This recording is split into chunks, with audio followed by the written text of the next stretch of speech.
Desde Harvard lanzaron guerra sucia contra Hugo López-Gatell y contra la estrategia de México para el COVID.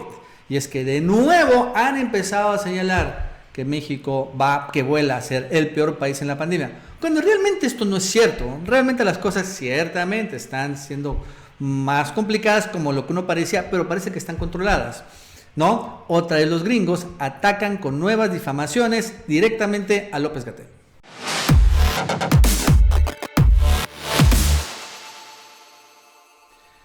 Y este tema es importante porque el fin de semana pasado la derecha viralizó este tweet de una persona que se llama Eric Fingelding, que como lo vemos dice que es epidemiólogo y un economista de la salud. ¿What? En Harvard. Entonces, por ser economista de la salud y epidemiólogo, a pesar de que no es doctor, sé que es economista, sacó lo siguiente. Dios mío, estoy llorando por México. Más del 50% es el porcentaje de positividad. Más de la mitad de todos los que se hacen un examen son positivos. Incluso en los peores periodos de Nueva York, Madrid o Lombardía, nunca se acercan al 50% de positividad. México puede estar experimentando sin precedentes un COVID-19. Otra vez el mismo, la misma discurso de alarmismo, ¿no? De que México está efectivamente en la peor pandemia de todo el mundo, comparando de nuevo con Italia, España, Reino Unido, etcétera, etcétera, etcétera, y con Estados Unidos. Pero obviamente ese tema de la positividad tiene que ver mucho con las pruebas que se hagan. Entre más pruebas haces, incluso hay gente o hay sistemas donde se hacen 2 pruebas a la misma persona. Esto genera que haya menor positividad. En México se privilegia menos prueba, pero solo a personas sintomáticas, entonces haya mayor positividad. Y aunque sí, ciertamente, 50% es alto, debería estar en un 20-30%, pero esto es un indicador de lo que quieren hacer, ¿no? Crear. Y es que fíjense, el caso de Estados Unidos es importante y relevante, porque, por ejemplo, allá en Florida se va a convertir, más probable, en el nuevo centro de la epidemia mundial. Así, Florida va a quedar como Nueva York, por lo que se está viendo.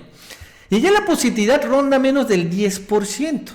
Entonces, al final, allá hacen muchas pruebas, incluso el propio Donald Trump lo señala, es que hacen demasiadas pruebas a gente que no tiene síntomas, por las circunstancias que sean, y solo genera que encuentren precisamente casos asintomáticos, que son la gran mayoría, como, bueno, están estimados en todo el mundo.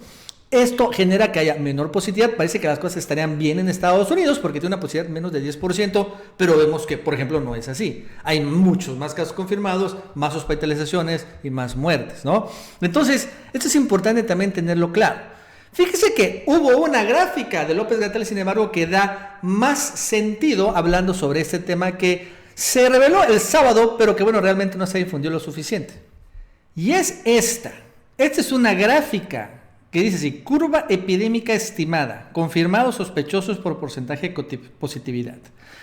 Es importante ver que aquí en esta curva epidémica que se grafica son los enfermos que empiezan a reportar qué día empezaron a tener sus primeros síntomas. Porque tú puedes haber empezado a tener tu primer síntoma hoy miércoles, pero fuiste hasta el domingo al hospital. Entonces, si vienes a aparecer en la estadística diaria el domingo o el lunes, lo cierto es que desde el miércoles ya estabas enfermo.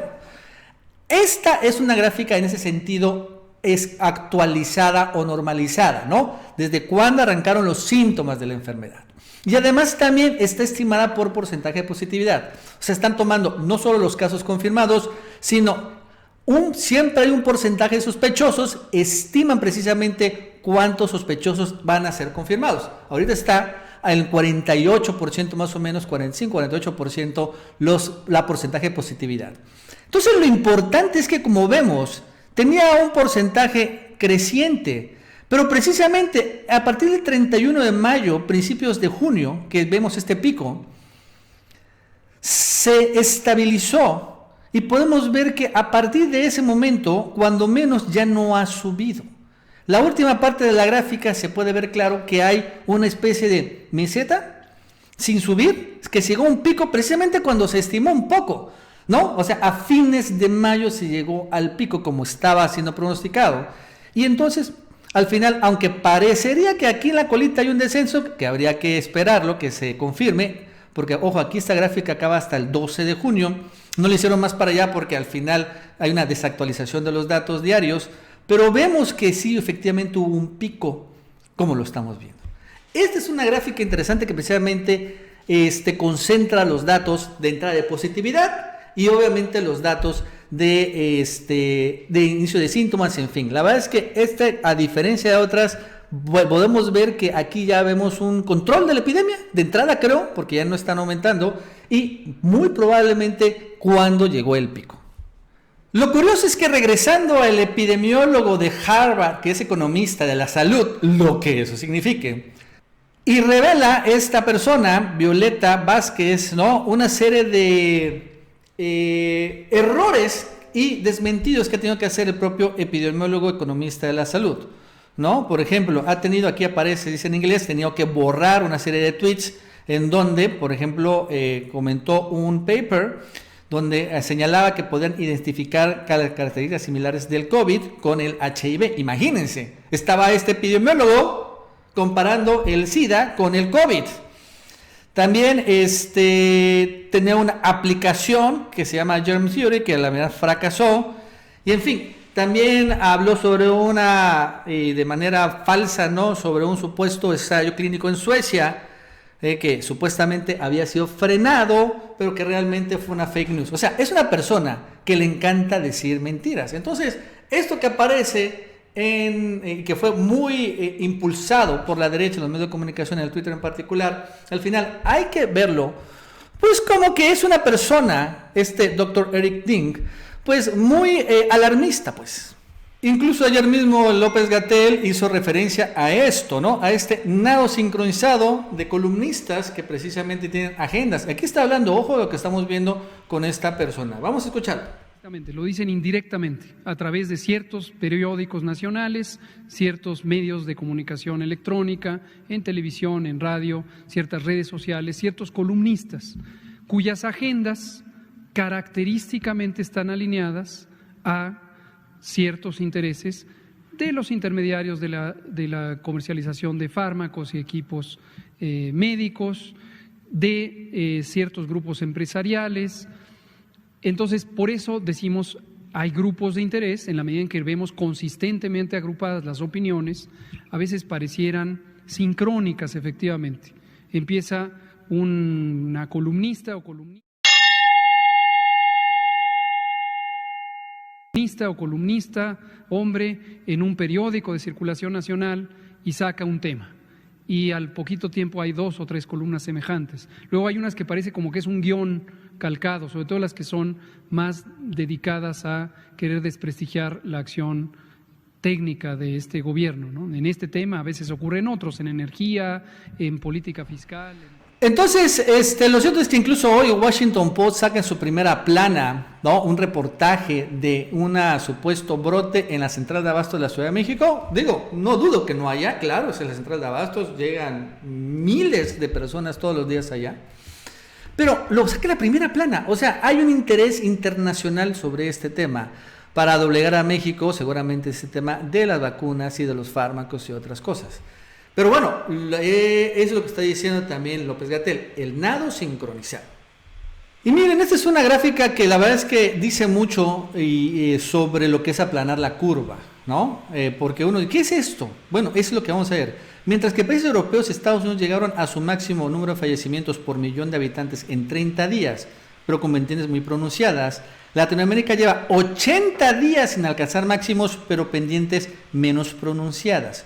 Curvas más planas, y efectivamente, eso es muy importante tenerlo claro. Como lo vemos en la gráfica, ¿no?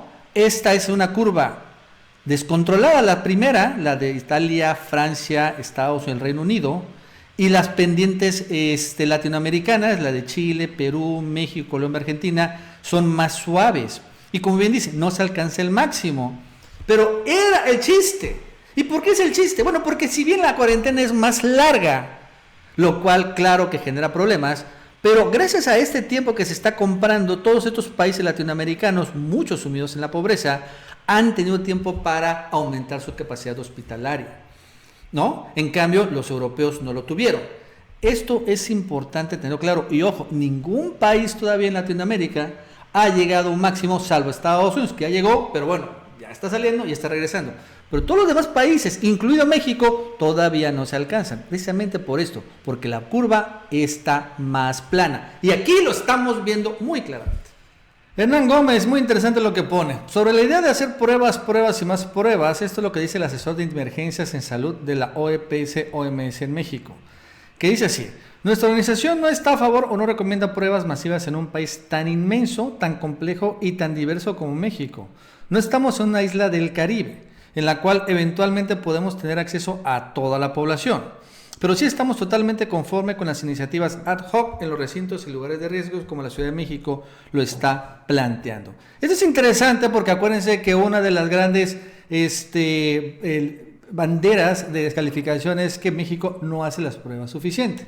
Y lo cierto es que lo que está haciendo son pruebas más que suficientes, las más efectivas posibles. Más que pruebas masivas, como por ejemplo sucede mucho en Estados Unidos, a pesar de que la gente esté evidentemente sana, le hacen pruebas. En México no, aquí se privilegian que solo a los gentes que presenten síntomas se les hace prueba, y esto claro que afecta obviamente indicadores como por ejemplo la positividad.